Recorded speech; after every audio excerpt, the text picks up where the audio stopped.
49 fertility centre మీకు అందిస్తుంది కేవలం 899 రూపాయలకి fertility assessment package. Adani group chairman Gautam Adani చిన్న కుమారుడు జీత్ అదానీ అతని భార్య దివాషాతో కలిసి వికలాంగులైన మహిళలకు వారి మొదటి వివాహ వార్షికోత్సవం సందర్భంగా సహాయం చేయడానికి ప్రారంభించిన మంగళ్ సేవా కార్యక్రమంలో పాల్గొన్నారు. ఈ సందర్భంగా భయం, అభద్రతతో వైవాహిక జీవితం ముందుకు సాగదని ఈ ఆలోచనను దృష్టిలో ఉంచుకొని ఈ చొరవ ప్రారంభించినట్లున్నారు.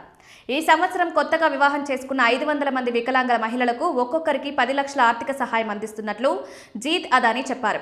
కొత్తగా వివాహం చేసుకున్న వికలాంగులైన మహిళలను స్వావలంబన చేయడం, వారికి సురక్షితమైన భవిష్యత్తు అందించడం అనే లక్ష్యంతో ఈ కార్యక్రమం ప్రారంభించారు.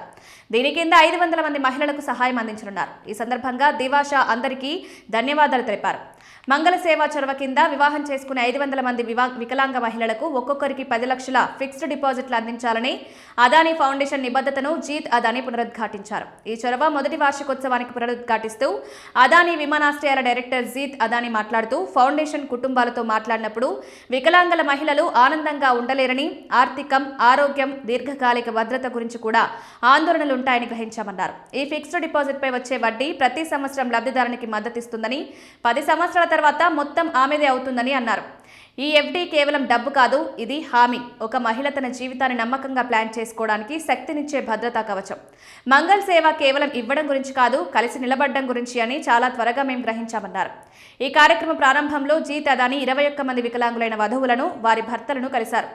అదానీ గ్రూప్ చైర్మన్ గౌతమ్ అదానీ గురువారం సోషల్ మీడియా ప్లాట్ఫామ్లో ఒక భావోద్వేగ పోస్ట్ను పంచుకున్నారు.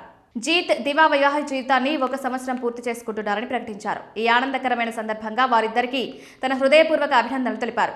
సరిగ్గా 1 సంవత్సరం క్రితం రోజున జీత్ మంగళ సేవను నిర్వహిస్తామని ప్రతిజ్ఞ చేశారని, ప్రతి సంవత్సరం కొత్తగా వివాహం చేసుకున్న 500 మంది వికలాంగ సోదరీమణులకు ప్రతి సోదరికి 10 లక్షల రూపాయల ఆర్థిక సహాయం అందిస్తామని ప్రతిజ్ఞ చేశారన్నారు. ఈ చొరవ అదే అంకిత భావం, నిబద్ధతతో కొనసాగుతుందని అన్నారు.